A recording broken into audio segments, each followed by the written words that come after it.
I should probably just introduce myself. Hey, my name is Phil Kearney. I create RPG supplement PDFs. Currently, I'm focused mainly on Dungeons & Dragons 5th edition that publishes on DMsGuild.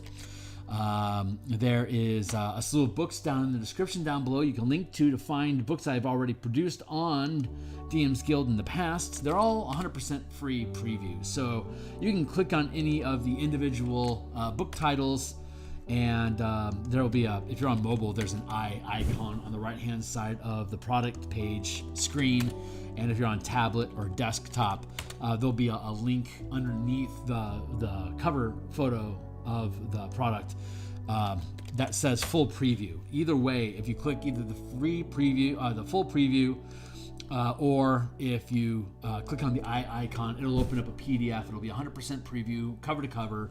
Read the entire thing. Among those books is probably maybe 150 illustrations for you to look at. So if you're an art enthusiast, certainly be welcome to check out what I got going on. I produce all the art myself. Otherwise, if you are a D&D enthusiast and you're looking at alternate mechanics, you can go ahead and take a look at them. Maybe run a 20-level campaign with some of them and see if you like how they work. And if you like how they read, or if you're enjoying how they play, I would appreciate you purchasing them to show that support. So having said all that, this is a book cover to the Color Mana Spell Points that's linked down below. This martial power system is designed, is an alternate mana system that complements those books. So you can kick through those and see how all of those works. I'm going to actually need to shut down my business here. Oh, crap. I think everything is okay. Let's see. There, that's a better way to do. All right, so looks like everything's hunky-dory. Let's see. Like, subscribe, hit the bell. Best way to support the channel. And so let's jump into it. Here's our band of martial powers. This is the content that we've been producing. This is a read-only Google Doc that, I can edit it, but anyone else that has access to it is read-only for playtesting purposes for the time being. This is just a raw text. Once we are finished with the actual gist of it, then we'll hand it off to an editor to clean it up and put it into the natural language used by Wizards of the Coast to lock in what the actual text is that we're going to publish. And then we'll, much like we do with the Spelljammer project that we streamed this morning, we'll break it into page layout, and then we'll add art assets, tables, graphs, charts, whatever is needed, pre-production for us to then push out into the DMsGuild, and then blend in with all the other mana system stuff that we have. So specifically what we're looking at doing today is scrolling down. Let's get down to the bottom of the page. Let's see. We want to scroll up into the monster section. Here's the different kits that we've been building. Vigilant Defender, Hold the Line, Maneuver, Fighter. We already built some class options or some kits for specific monsters. I want to think boss fight, like for the Beholder, Ancient Red Dragon. Here's these were back like around episode. I want to say episode 30. You can check through the Martial Powers playlist on my channel to see what else it is, to see those. But here's the 4E design philosophy. Artillery, which are ranged attacks, hitting characters at a distance, playing keep away while harassing them with ranged attacks.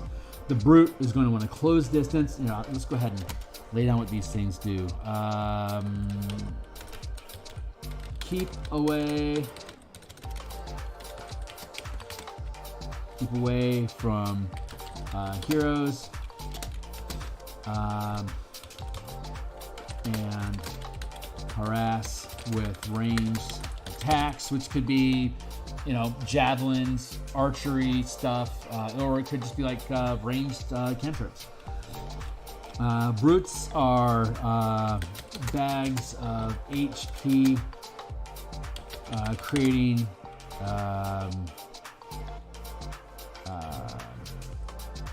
map control. No, that's not right. Bags of hit points, hitting hard. Controller disrupts hero actions and controls areas of map.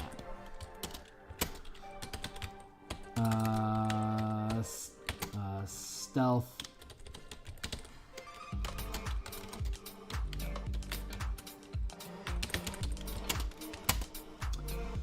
Skirmisher is safe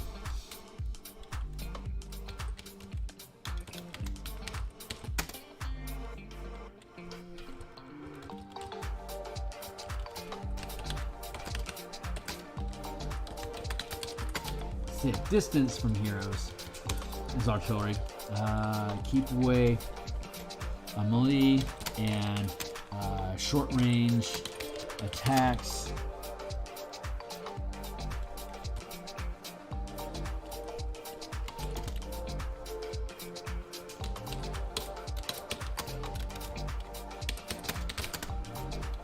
Short range attacks. Soldier is synergize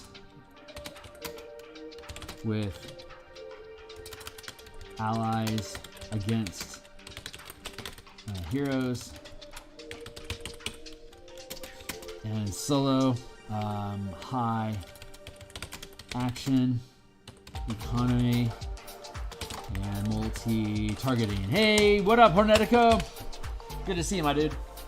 So here's basically how I'm boiling down the design philosophy for the different types of 4th edition creature roles. I'm certainly open to debating the accuracy of these statements, but it's certainly a decent place for us to start. And so the intent here is for us to grab various powers from the list up above to see what it is that we can basically build out a go-to kit. We call these power kits, which are basically just like selections of powers and feats and things that characters or creatures can take to modify what their attack routines and action loops are inside of combat. So a big philosophy in my own home table is that combat is a form, it's a challenge that's basically it's like a trap in that, but they're like where traps are stable things that you don't know about until they pop, and then you're making saving throws and dealing with consequences. But ultimately, traps are designed to sap resources and slow your character's roll from the entrance of the dungeon to the boss finale. In a similar vein, in my thinking, combat is the same way. Combat is meant to be overcome, except instead of a single, like instead of searching for the trap, instead of searching for the battle and making a saving throw to overcome it, we are instead the fight. I mean, once you get attacked, you know it's there, so you may or may not know it up front. But ultimately, it's something you become aware of, and it's a time-based challenge. Like, how long is it going to take for you to drop these enemies, and how much resources is it going to eat up out of your budget for the day? Whether that's by using spell power and limited use resources like once per short rest powers, or whatever it is you've got, kitting out your character to make them dangerous. You're expending those resources to defeat those enemies quickly, or you're defeating them with non-resources like just martial hack and slashing, but then at the back end you're using resources, either hit dice or mana of some sort or dailies, to heal up your character, to make up for what you had lost. So you're either expending resources on the front end to expedite resolving the issue, or you're letting the battle play out, and then you're expending resources at the back end to heal you up from the challenge that you faced. So traps, combat, pretty similar. They're both designed to be defeated, and they're not designed to be long-winded and frustrating. Like if you have a puzzle in your game and your team is arguing with themselves and mincing over an overly specific answer that is too cryptic for the team to get, and it's been 15-20 minutes that they're sussing this thing out, arguably you have failed at that puzzle as a DM. Like, you have not delivered a good a satisfying challenge. It's more frustrating than anything else. And in a similar vein, combat becomes frustrating over time, as I'm sure everyone knows. If you have too many bodies at the table, combat takes forever. If there's too many creatures on the map, it takes forever. If there's not smooth resolution of each body on the board, if you can't resolve their actions swiftly, again, it creates drag. So every interaction, every delay is fatiguing the players from enjoying the game. So you want to design, well, I personally think that you should be designing encounters to lose, but to be interesting and challenge them in different ways from round to round. And typically D&D thinks that combat's going to last 3 or 4 rounds, but you're going to have a bunch of combats over the course of one day, maybe like three battles per short rest. So you start off fresh, have 3 battles, take a short rest, have another 3 battles. Maybe at that point you're looking to do a long rest after 6 battles. Maybe you take another short rest to push it out to 9 encounters. Generally, I pace anywhere from basically anywhere from 5 to 15 some odd rounds of combat during the course of a 4-hour period of time. So that is going to suss out to around that 4 times 6, that's 24. 3 times 6, that's 18. So I'm a little bit on the low end of the amount of combat that's expected over the course of a session. So I tend to keep those encounters shorter, kind of leaning that philosophy. So with that idea, what we're going to do is we're going to take each of these and we're going to break them apart and see if there's any fun standouts. Like, how can we, I haven't designed these yet, so we're going through the process of like actually designing how do we, hold on, that's what I wanted to do, there.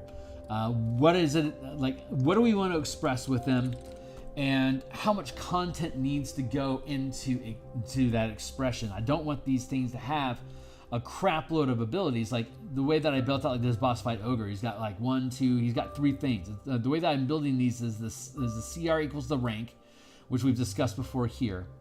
And so the rank is going to be the number of powers in these builds. The number of powers they have equals their rank plus 1. And they can pretty much just use them. Ogre can know 3 powers up to 2nd rank. You have a set amount of dice that he rolls because of his rank itself. And you can pretty much use these things at will. He's not going to last very long, so he can reach far. He can grab hold of you. He can automatically grapple if he hits you. And if he grapples, he can automatically restrain. So this guy's action loop for this ogre, as say a brute, would be, it's actually more of a controller, because if he hits you, he's going to restrain you. So that's a battlefield, that's a controller concept. So these restraining holds and grappling strikes, that's the ogre itself is often viewed as a brute, but this is a controller kit. The Tyrannosaurus Rex, moving target, grappling strike, restraining hold, very similar to what we already have in the ogre up here. But then also the tripping strike. Again, this is a controller kit. So this T-Rex is built as a controller. This ogre is built as a controller. Bonus attack and mobility. This skeleton is technically built as a skirmisher.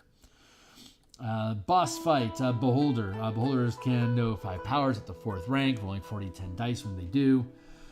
Exploits, actually, he's got Resilient, which is Endurance, Curse of Exposure, which is debuffing your saving throws, Defense Barrier, which is propping up, is causing attacks to fail.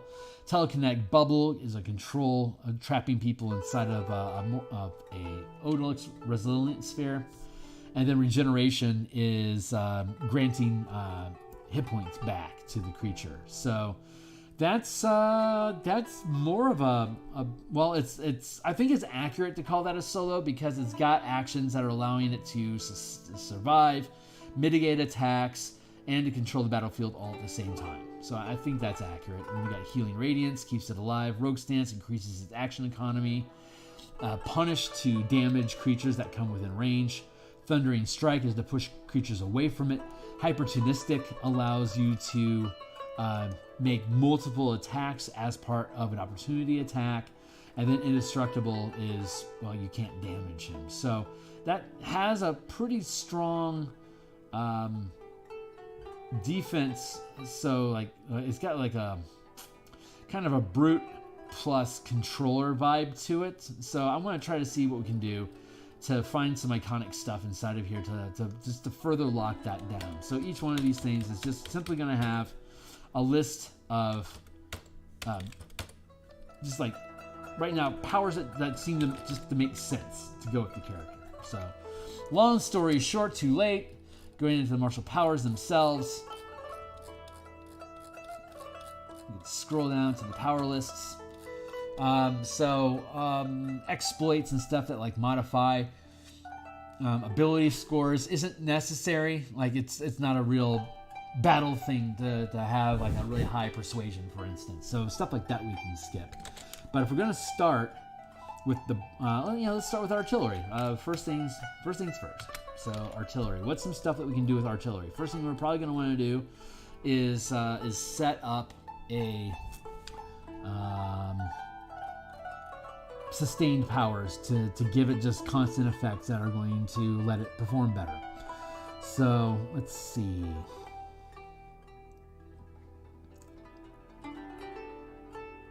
I know I'm ranged assault.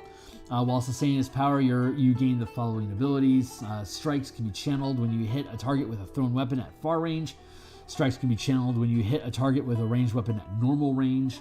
And you can create temporary non-magical weapons or ammunition for ranged weapons of your choice while making a thrown or ranged attack, which disappears after finishing the attack. Basically, you can wish a dagger into existence or a dart and throw it at somebody, and once it hits or it misses, it dissipates. So, and it's every time you make an attack. So, ranged assault is a pretty given. Ranged assault. Sustained. One, sustained, ranged assault.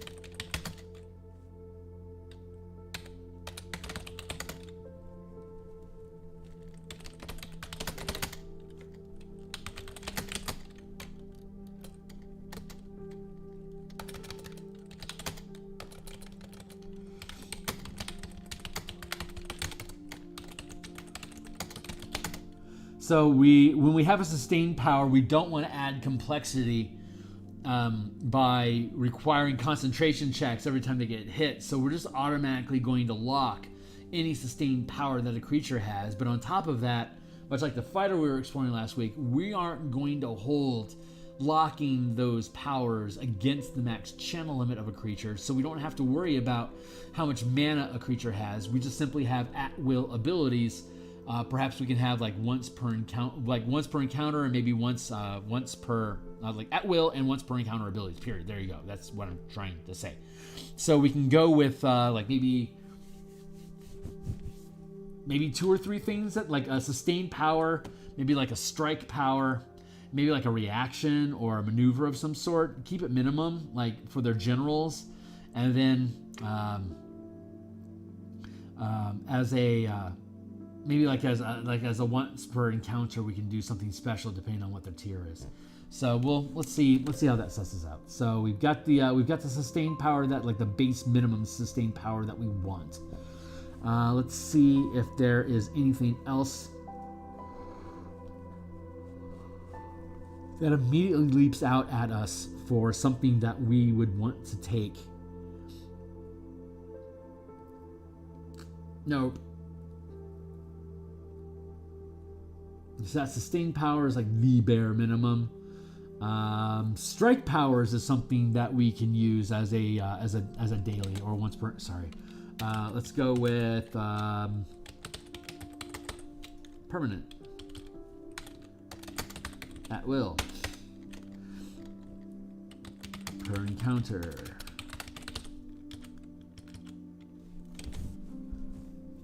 So this is an artillerist. So let's look at what once per thing we would want artillery to be able to do.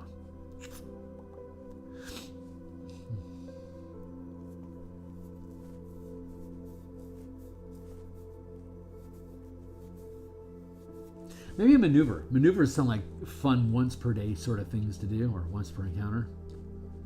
And we would want to have maybe scaling powers depending on what their rank is against the characters. So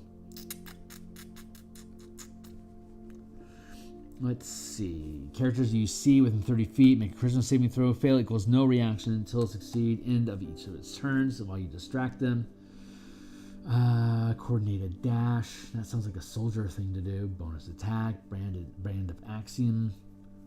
Force a creature you can see within 30 feet to make a saving throw. You can sense if the creature is affected by any illusion. Excuse me. That's not interesting for a creature to use. That's the kind of thing that players want to use against creatures. Distract, goad. You don't want to use goad against players because it takes away too much agency from them. It's lame.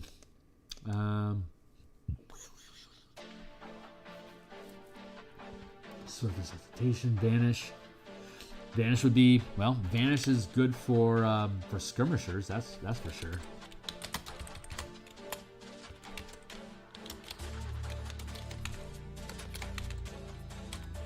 Maneuver. Vanish. Vanish.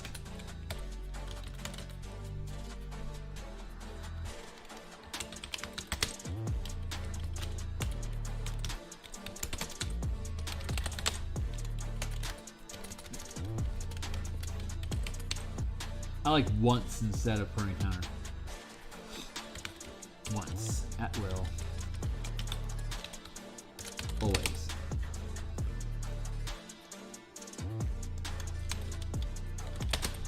Why not? Let's just do it like that.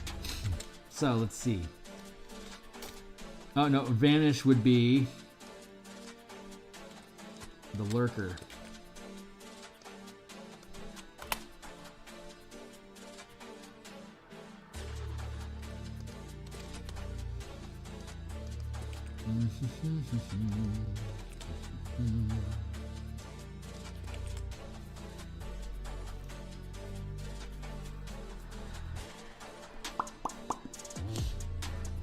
You know, let's we could drop solo from this and just have them be unique builds each time. That's a way to do it, right?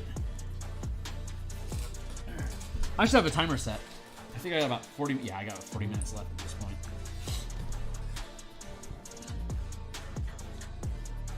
So we're just going to look at increasing action economy for allies. Let's see. Where are we at? What are we doing right now? We're doing artillerist. Thank you. Always, at will, once. Let's see. Artillerist once.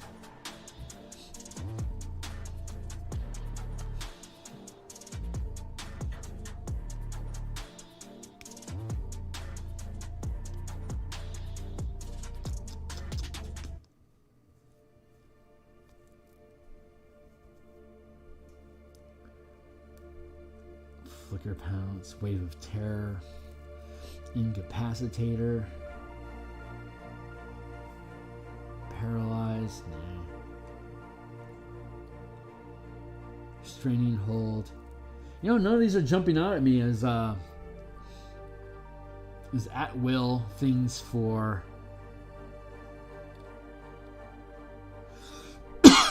artillery. So let's see what exploits exist that might make more sense.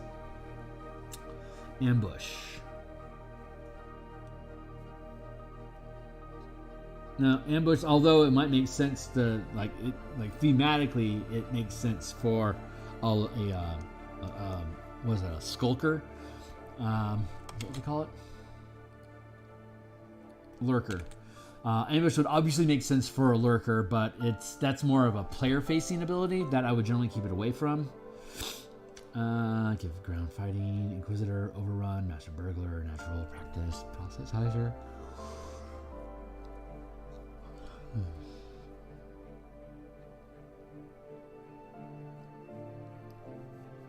No, we have that covered already.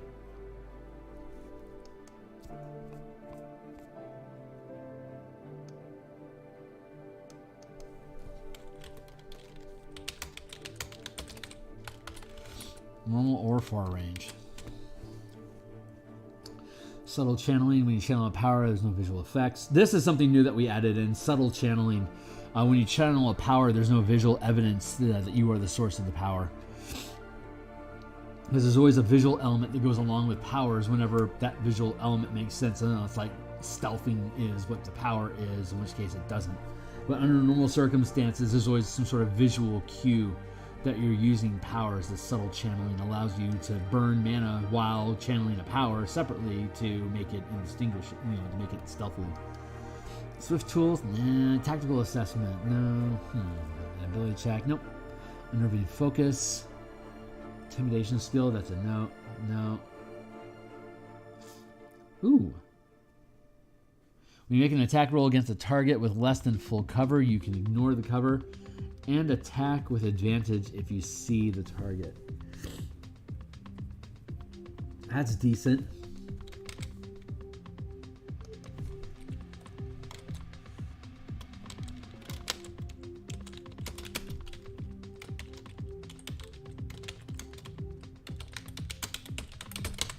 Strong contender, that one.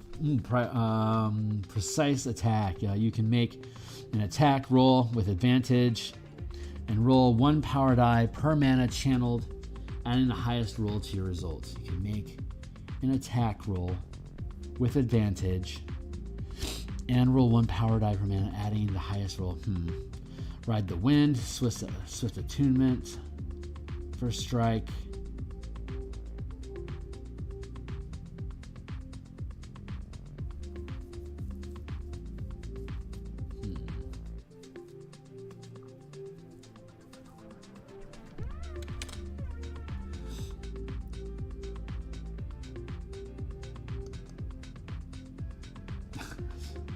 That is not a controller thing, that is a lurker thing.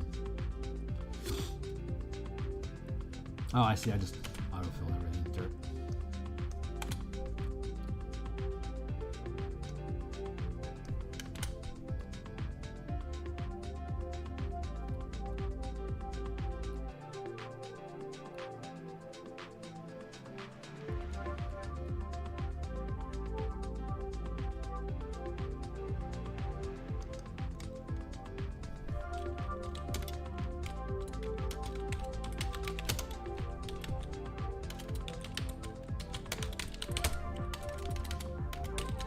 Face attack.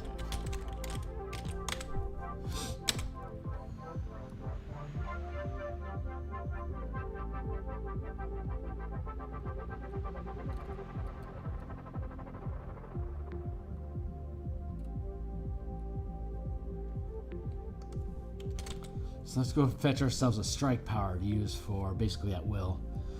And let's see.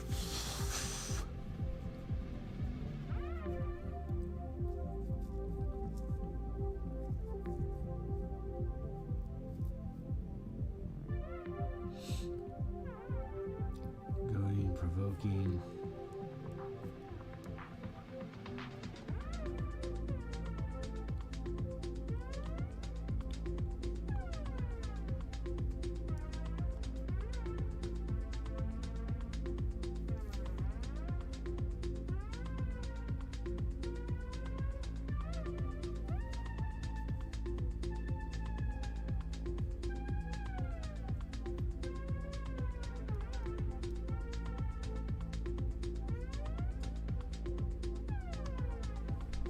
Goading Strike should be 1 mana.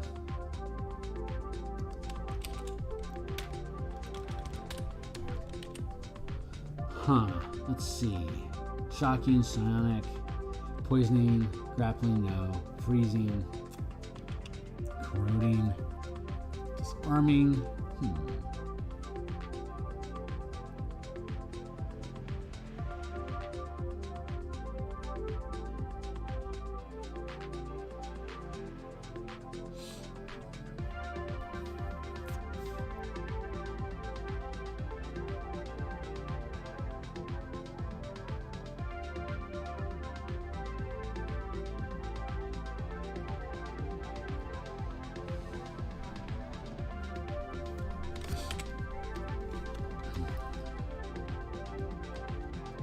Go with, what is that?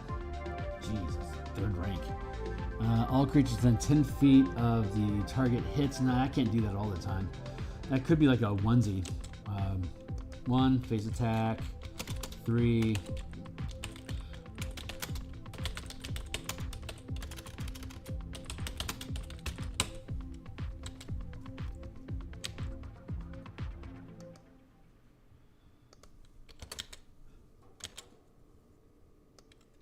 Actually, phase attack as an at will is actually pretty damn good. Shaw. So let's go with. It's actually nightmarish. So once, let's go with some use once per encounter sort of thing. So maybe like.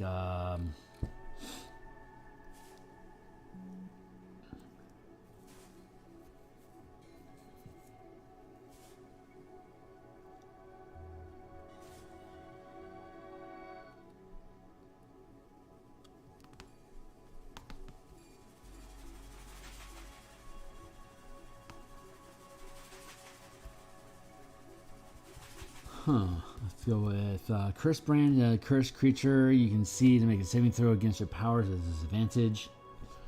Do you have anything else that this thing's doing that requires disadvantage? No. Specifically not. Rally, mobility, goad.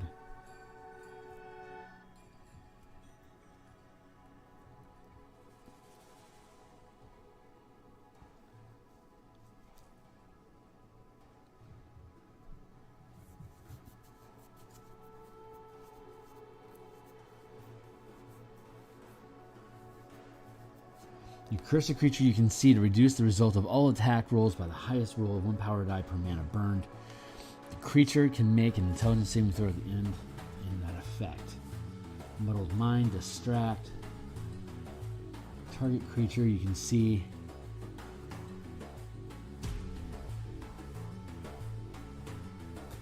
I think I like Distract.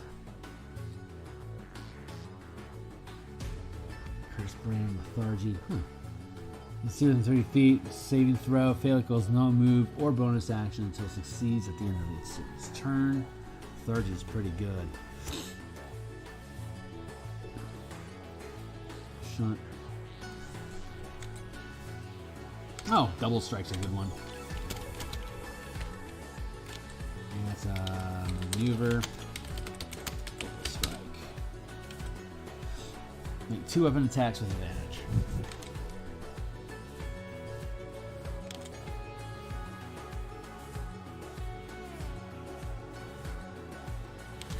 Good enough. So let's see. There's the range assault, phase attack at will, and then once maneuver, double strike. Let's see.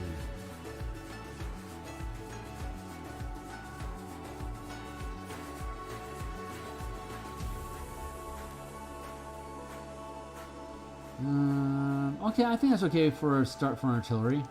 There's assault, phase attack, shoots through objects to hit people as long as you can see some of them. Double strike gets to attack twice as this maneuver, which is either action or a bonus action. Maneuver,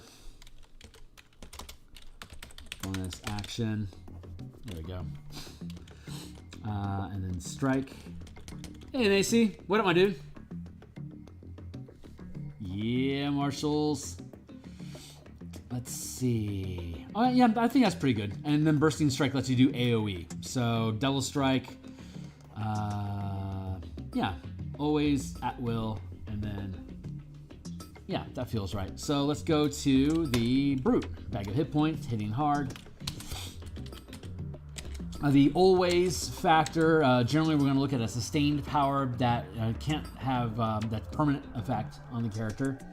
So we're looking at a Brute. We're probably going to want something thick and dangerous. You can add your proficiency bonus, your modifier. That's just that's player facing. Some of this stuff is obviously player facing and doesn't have a lot of general use outside of the system itself. But like a Brute having elemental resistance, that's super useful. Elemental. Let's go with that. What is that? 1. Sustained.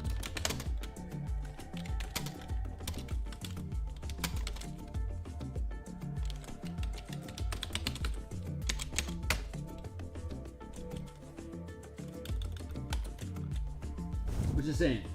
Hanging out? Cool. Trying to come up with some classes for RPG side project. Yeah, right on, my dude.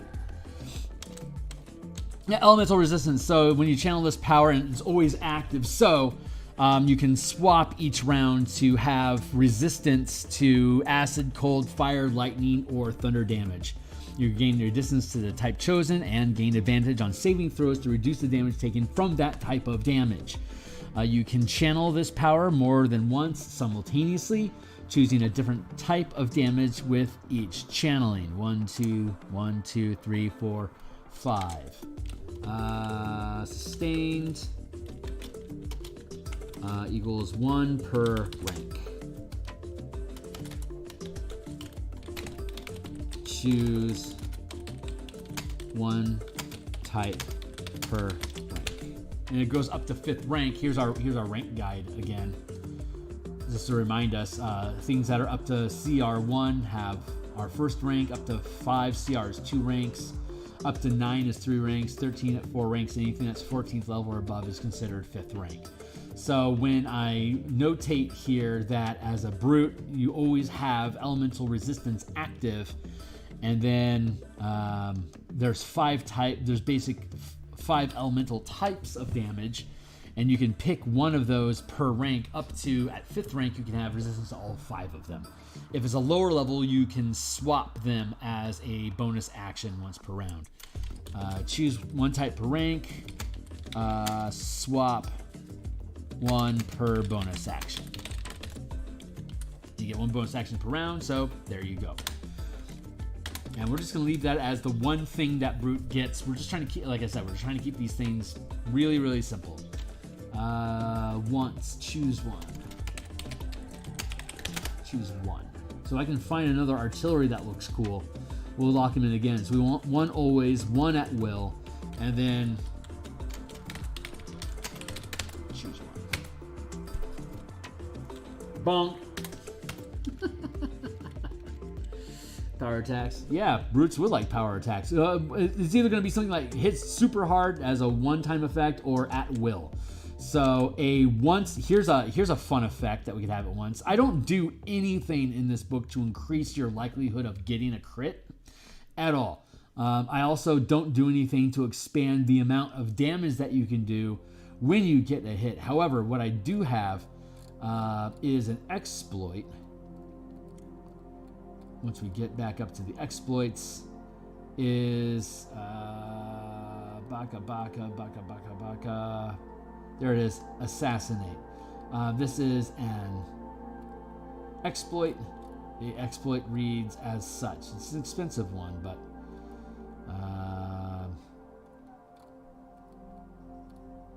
where'd you go, buddy? There you are. Assassinate. So when you deal damage with a weapon attack to a target that has yet to act in combat or is unaware of your attack, you automatically deal maximum damage, including any additional damage dice, such as sneak attack, when channeling a striker power. So this allows you to do as much damage.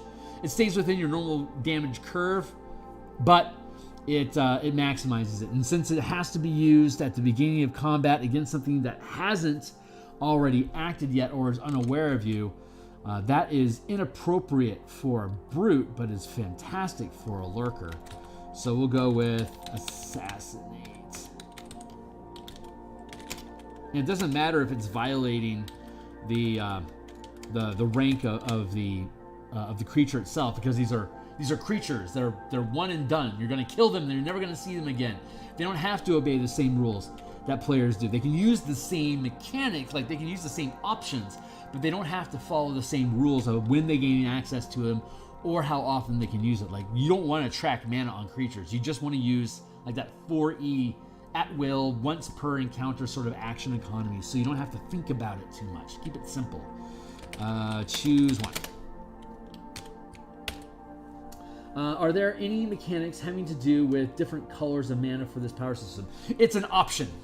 But yes, both for elemental as well as color mana. You can use them both. You would use either one. Stacking them together would be incredibly inconvenient. But yes, they absolutely do exist. And the way that they exist is that if you buy into a particular... Let me go find it here real quick. Power gear. Feats, powers. Here we go. Color mana. So if you buy into, you can purchase a damage type. So if you wanted to, like, say, not learn a power and instead use one of your known powers to do a damage type, you can. So, like, these are your basic damage types, and these are your advanced damage types. If you aren't using any kind of a power paradigm at all, you could just purchase always doing cold damage, or you could purchase always doing that's elemental stuff. Here we go. Basic damage types and advanced damage types. You can purchase for one power starting at first level. You could gain one of these for each purchase. Like, you always deal lightning damage, you always deal fire damage if you choose, or you just do weapon damage, your choice. You could purchase like acid, cold, and fire, so you could swap between normal weapon damage or acid or cold or fire. And then advanced, once you hit 5th level, you spend one power, and you could always do force, always do necrotic, psychic, radiant, thunder damage. When you use the elemental paradigm, and you're locking yourself into only one element, then you can gain these for free at the appropriate level. When you gain 1st level and when you gain 5th level, you automatically gain access to that damage type. If you're just using the magic paradigm in general, then if you're using air elemental, then it'd be appropriate for you to purchase lightning and thunder damage. If you're if you're deciding to use fire, then the fire mana, it would give you access to fire and radiant. If you don't have any fire, you wouldn't have access to fire and radiant damage. If you don't have any water mana, you wouldn't have access to cold or psychic damage. If you have only air and earth right now, then you would be able to have access to lightning, thunder, acid, and force damage. And similarly with color mana, like if you go with Ravnica, if you chose the Azorius state, you automatically gain one, either cold or lightning damage, and you automatically gain either radiant or psychic damage, and you could always purchase the other one if you wanted. And each of the 10 guilds gives you access to one. In Strixhaven, they have colleges, which has mixes, which give you access to these. In Theros, have their gods, which gives you access to all these down the line. Pick one. There you go.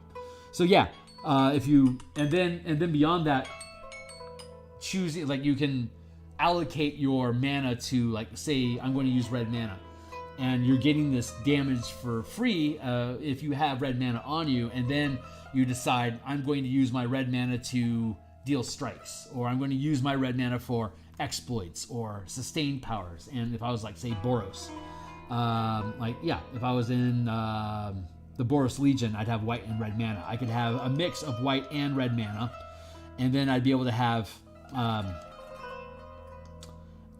chaka. I'd be able to choose again one or the other. Like if I have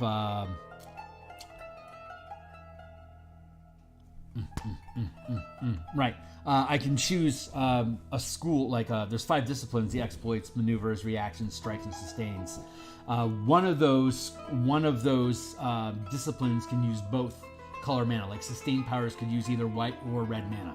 I could then assign exploits and maneuvers to be white, and I could sustain, like I could choose reactions and strikes to be red, and I could switch at every level, so I can swap that up. So whenever I'm using a lot of red mana, I would have access to a lot of strikes and reactions, but not very many exploits and maneuvers. And of course, I'd also have access to sustain, because sustain can do both. And then each time I take a short rest, I can swap how much mana I have of each color. So if I'm in Boros, I only have access to white and red mana. I could go in with all white, and then when I swap on a short rest, I could have all red or any mix in between.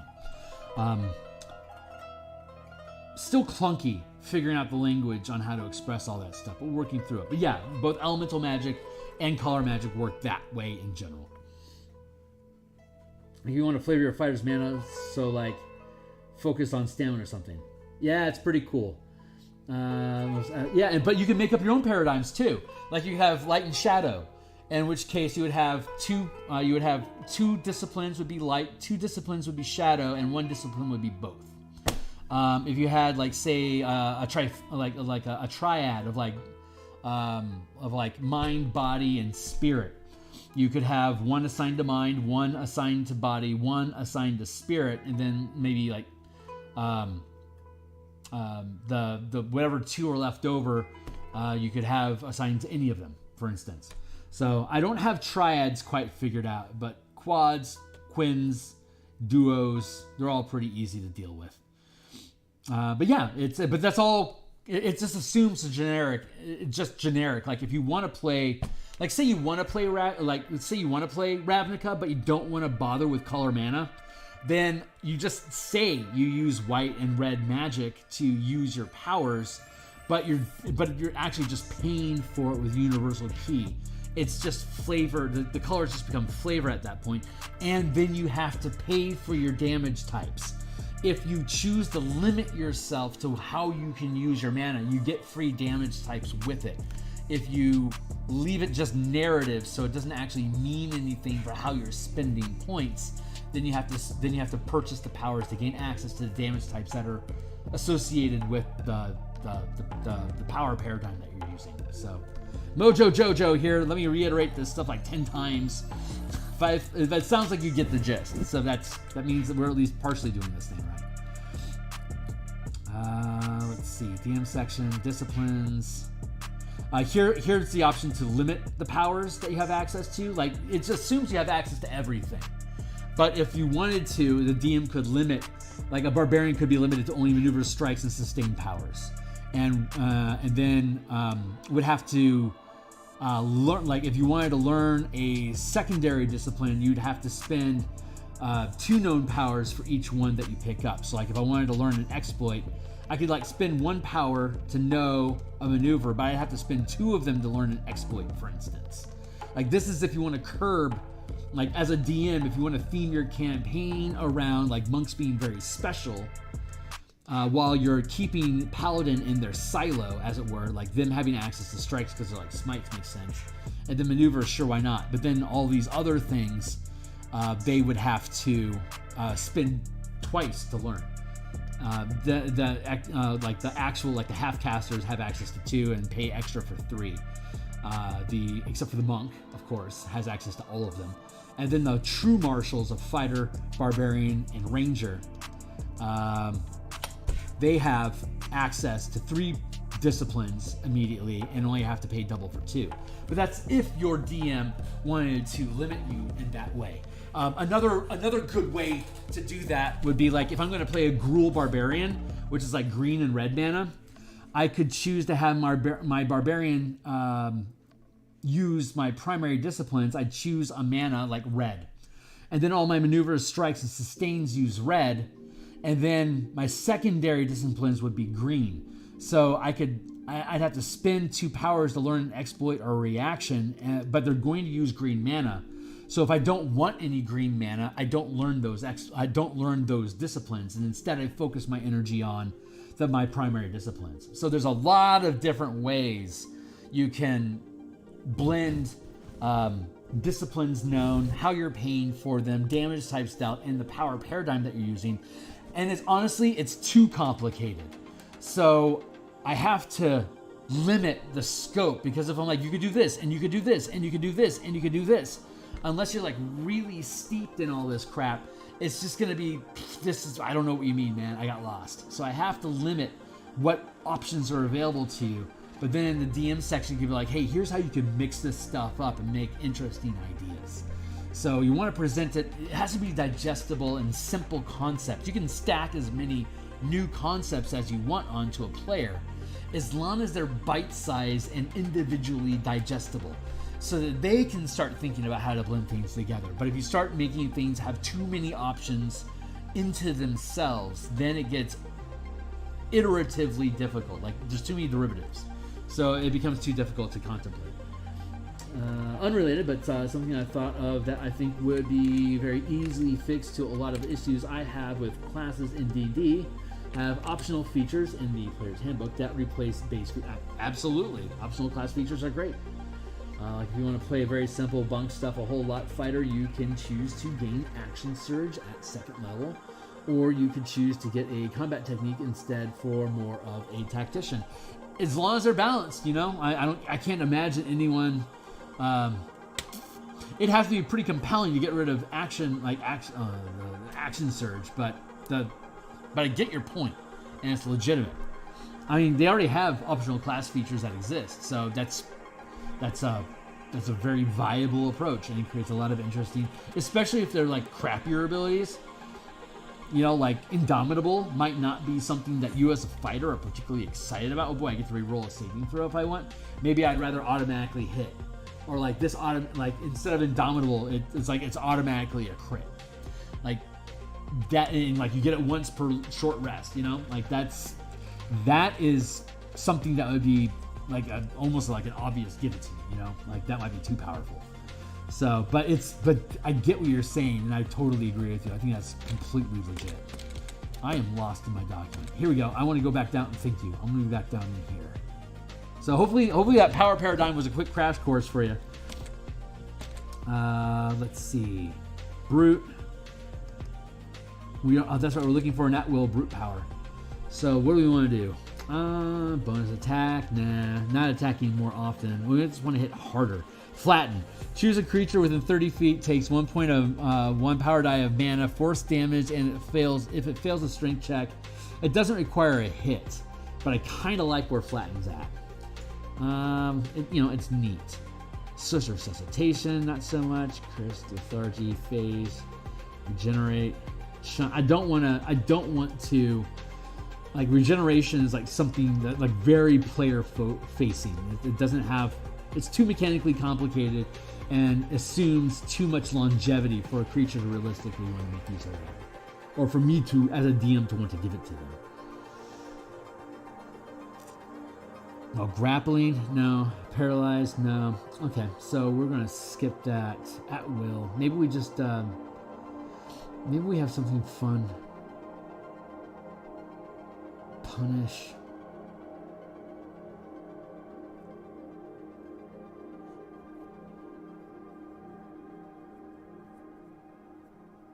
I like downtrodding. I think that's fun, but it requires an action loop of knocking someone down and then using a reaction to punish them or to stomp on them when they hit the ground. Feint sounds too smart for a brute. Great fortitude is a decent go-to. That's the kind of thing I could have on active all the time.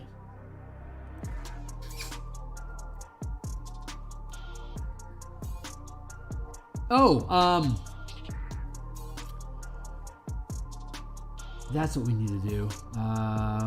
Defense Barret, where is it? Hold on. I think it's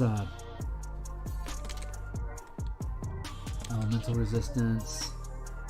Sustained power is, I think it is.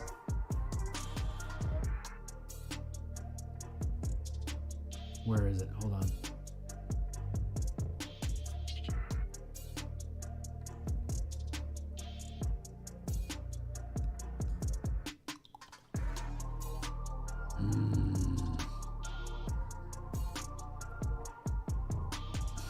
Auto attunement, no. Deadly presence.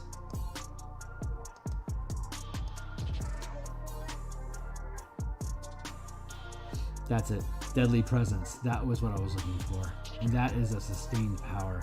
That's not a bad option.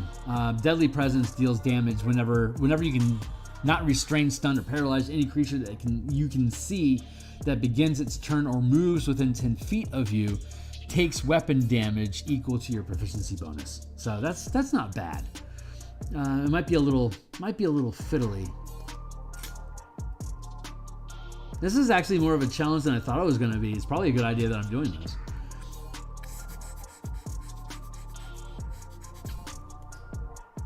Hey, Drunk, what's up? Yes, it is. I ganked that. Great Fortitude, Iron Will, and Lightning Reflexes. Those are all from 3rd edition, and they made perfect sense. Great Fortitude, as a reaction to failing a Strength or Constitution saving throw, re-roll the d20, take the better result. Iron Will, as a reaction to failing a Charisma or Wisdom saving throw, re-roll the d20 and take the better result. Lightning Reflexes, as a reaction to failing a Dexterity or Intelligence saving throw, re-roll the d20 and take the better result. It only costs 1 mana to do that, so a 1 mana cost for something that has a low, like 20 or 40 mana per day. I mean, there's obviously ways that the marshals with only 20 points get a shitload more points than just the 20 through manipulating their class features, but just out of the box, if it's going to cost you 1 point of mana, it's going to need to do more than just reflex save, like a saving throw, dexterity, get the reroll. Like, it has to be more than that. So that's why we built it. It just seemed really natural to take those 3 options and fold them together. It's kind of a Pathfinder idea, really. But let's see. I'm trying to find a fun brute thing to be able to do at will and only use in a couple different things to use only once. Anchor is a great battlefield control option for a controller, but it's super conditional because of shifting plane. Well, move, attempting to move, teleport, or shift. Okay, that makes controller. That's really good. Let's go find our controller, and that's Anchor.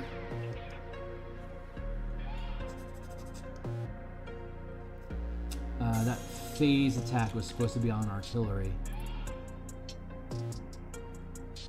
Yeah, phase attack, we got there. Controller is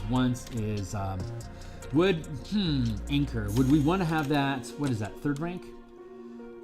So as a reaction to a creature attempting to move, under normal circumstances, it would be the player attempts to move.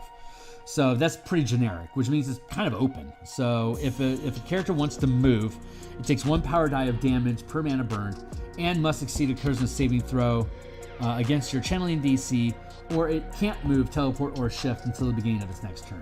So Anchor is actually a really good thing to use. 3, and it's a reaction as well. That's freaking great.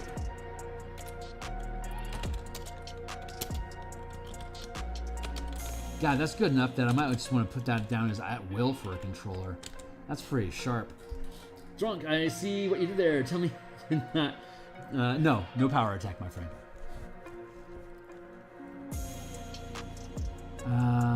Let's see. Still hunting for a good... Flicker Pounce is so great for a skirmisher. Gotta take that. Where is the skirmish? Once.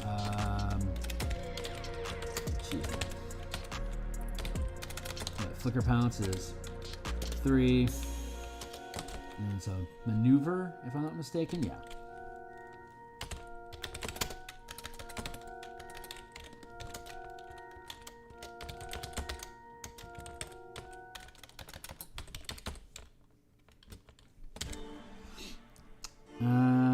Let's see. Oh god, TK Bubble is so fun. It's basically Udalic Resilient Sphere.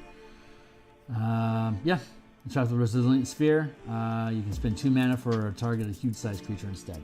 TK Bubble. Let's see. The creature can Dex save to end the effect at the end of each of its turns. So that is also 3. And telekinetic bubble.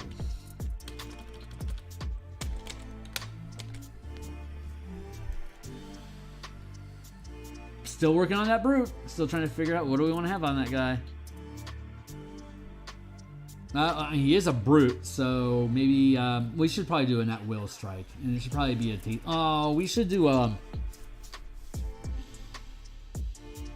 brute. We should probably do tripping attack. I mean, it's super generic, but it's a goodie.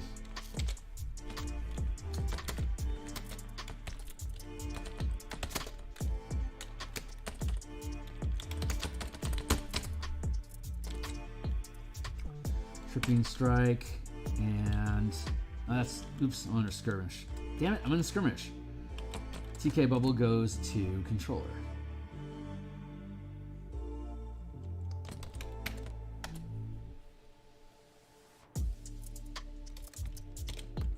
Tripping strike for the brute.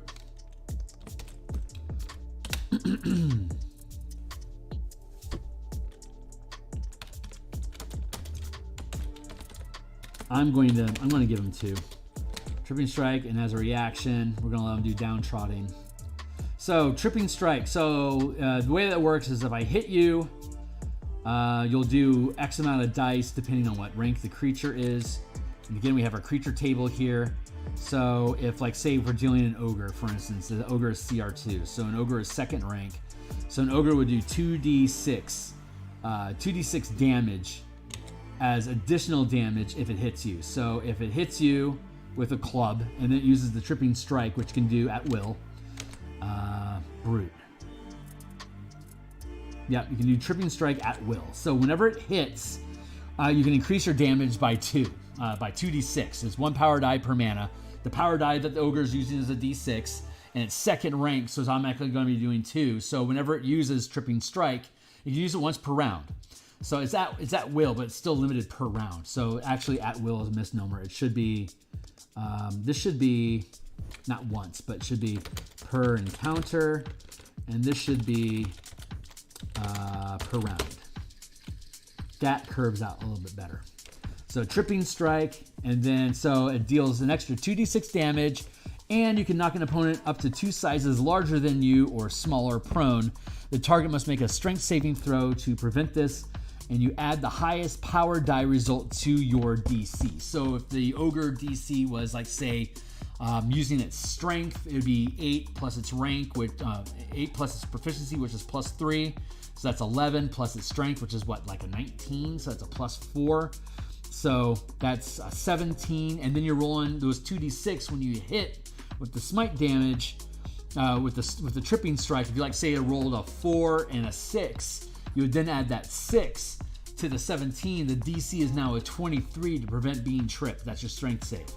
Once you get tripped, we're also allowing once per turn to use the reaction downtrodden. So downtrodden equals, as a reaction to when an enemy you can see within range of your weapon attack becomes prone, you can make an attack at advantage and add 1 power die to the attack roll. So I hit you, I knock you down. As reaction, I can follow it up with another attack, and that attack would deal an extra d6. I would add d6 to the attack roll and have advantage on it.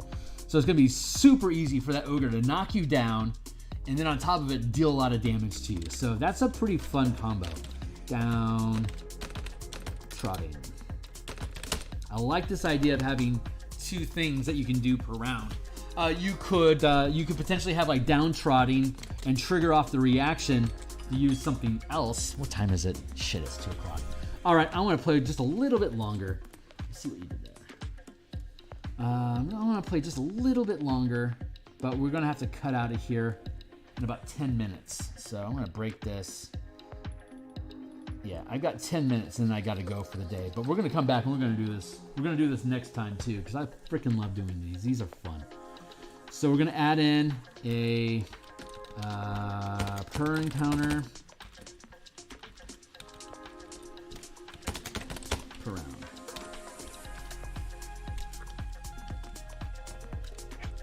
I could get rid of the choose one, but I think I'm going to keep it. Nah, let's get rid of the choose one. Let's just leave it like that. We'll test that. We'll test that. We'll start using it. Let's start using it against people and see how it plays out. Always per round, per encounter. Always per round, per encounter. Like that. Always. Per round. Per encounter.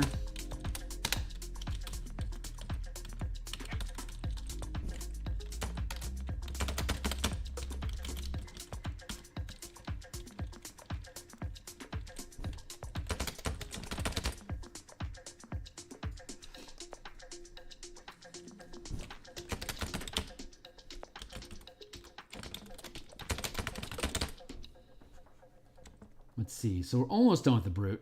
So we got a good attack routine to keep people stapled. We got the elemental resistance to help make them a little bit beefier. And then per encounter, we're still looking at fun super crush things to do. So let's see.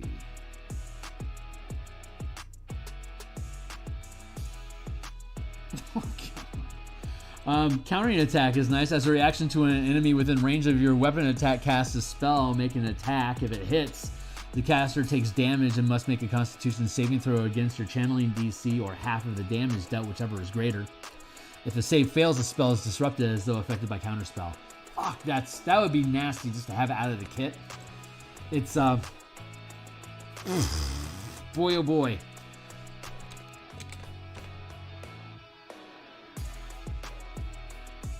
We'll put that down. That countering attack. There. That feels good. I can be comfortable with that.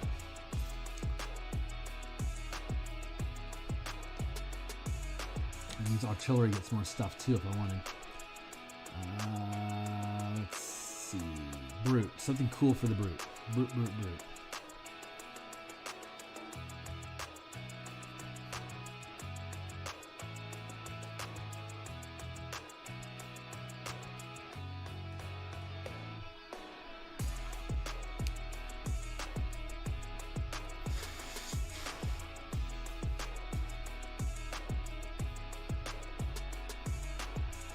Stunning strike's not horrible. That would be like a once per encounter. That's actually a decent brute once per encounter.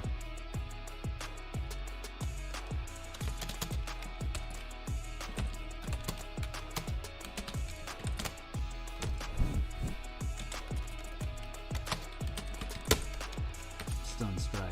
And then one more. Stunning strike, the way that works, it's like a cross between stun strike is like a cross between hold person and stunning strike. It's damage increases by your power dice. So in our ogre's example, it would be an extra 2d6 damage, and then the creature must make a Constitution saving throw or be stunned. And then you can attempt to end the effect at the end of each of your turn by succeeding a Constitution saving throw. So it's kind of a double tap in that sense. So I'm okay with that. Maybe, is there a cool...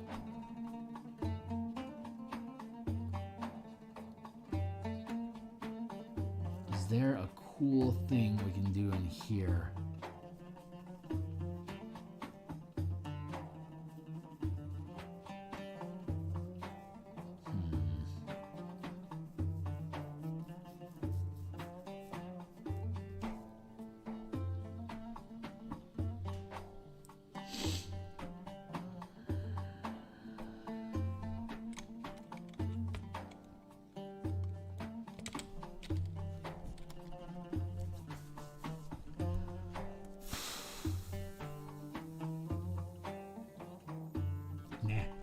Don't like it. I just want one sustained effect at a time to keep it reasonable.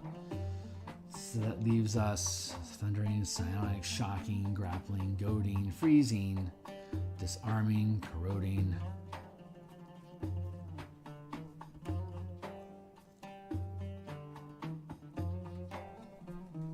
Yep, thundering strike.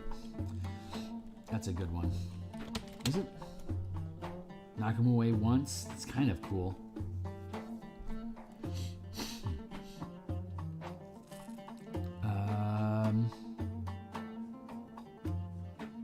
Nope, goading strike. That's a good one. I don't want to do. I don't want to do provoking attack. or strike. Sorry, let's look at. See, provoking strike is very player focused.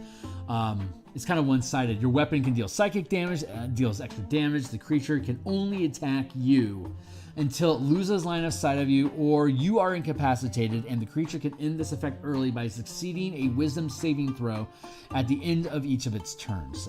Creatures immune to charm roll with advantage. Like, you don't want to do that to a player because that is like super unfun to force your character to fight this bag of hit points. But goading is okay because it's not nearly as severe. It just simply gives you disadvantage if you don't attack the bag of hit points. So your character still has freedom of choice on where they're going to move and what they're going to do, but they're being penalized for it, which is a very 5e idea. It's weird how much 5e doesn't have symmetry on, like, the DM screen as your mirror. It doesn't have symmetry in that, like, player facing stuff and creature stuff aren't hardly ever aligning, but they don't have these hard effects like provoking, for instance. It's a very easy MMO style mechanic that you can introduce into the game, but it's almost like Wizards originally thought about 5e being perfectly symmetrical, with creatures being able to have access to the same powers and abilities that characters have. But then they abandoned it at some point. It's like it feels like not having something like provoke is like something that got lost in the sauce of 5e design at some point. So, but yeah, goading strike is fantastic. So one is a strike.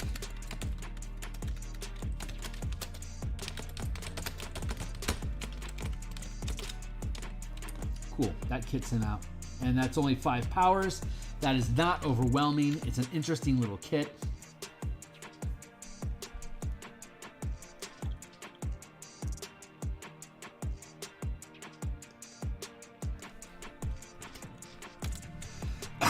Let's see, artillery. We've got the 2 per encounters for artillery. Let's just push this down to the next page, just to keep our lines clean. Always per round, per encounter. So we have our range assault active, phase attack. We got the double strike, bursting strike once per encounter.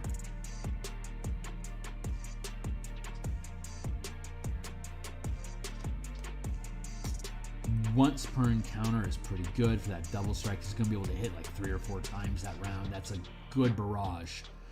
I just need one more per round option. Maybe a reaction would be a good place to go, or exploit. I don't think we already have an exploit on this guy. Sustain, exploit, maneuver, strike. The only thing we're missing is reaction. So let's see if we can find Homeboy Artillery a reaction to have as his very own. Let's see.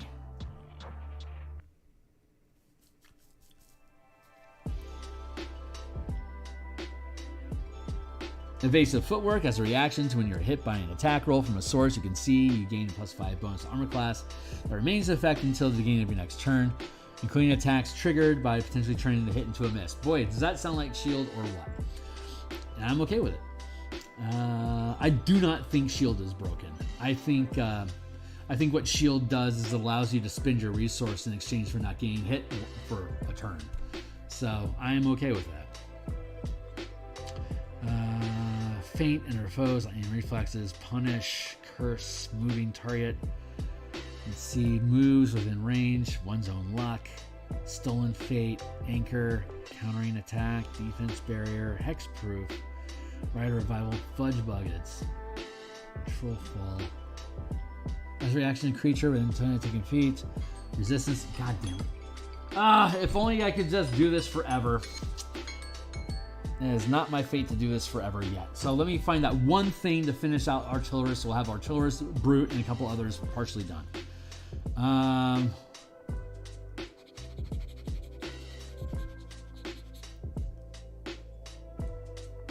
That one's own luck is very player meta.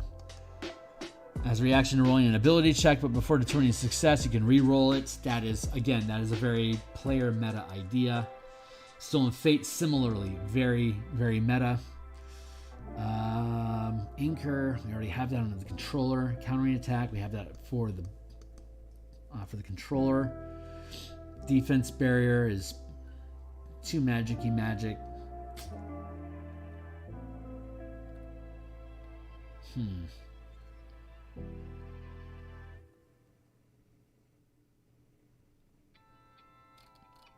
Alright, well maybe it is an exploit we need.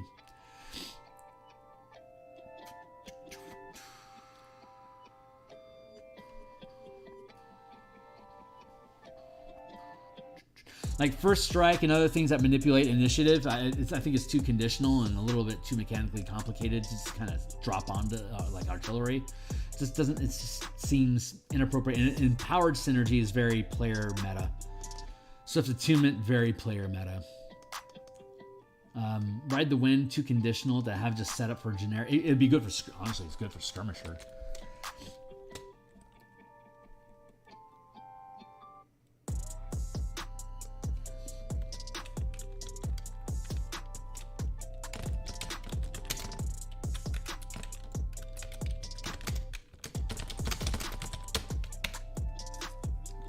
There we go.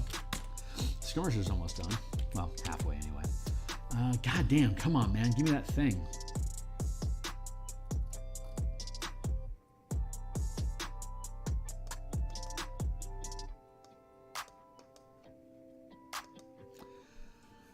You can melee attack of the weapon. Your reach increases by 5 feet. Additionally, you can roll an additional power die per mana channeled, adding the highest result to your attack. That's awesome. That's actually a really good... God, that's an extended attack. That's another...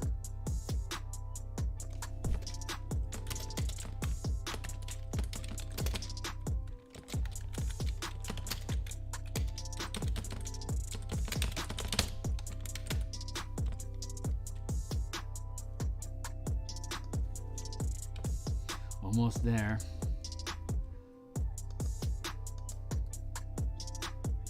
Brute's good. Just need that 1 per round ability for artillery.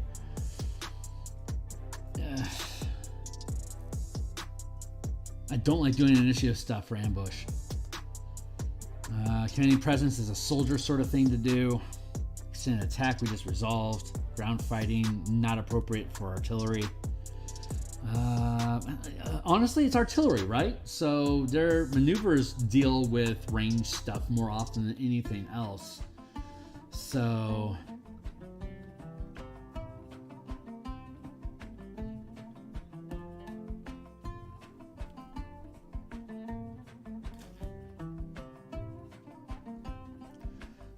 it's times like this I just want to keep adding more and more options, you know? Oh God, mobility. Jesus.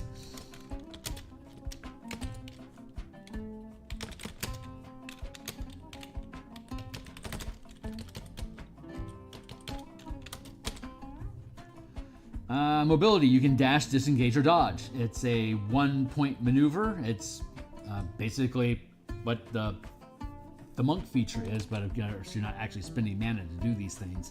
So great, there's our artillery. Phase attack, no, honestly, that's a little bit more mobile than I want. Let's see, is there something, restraining hold?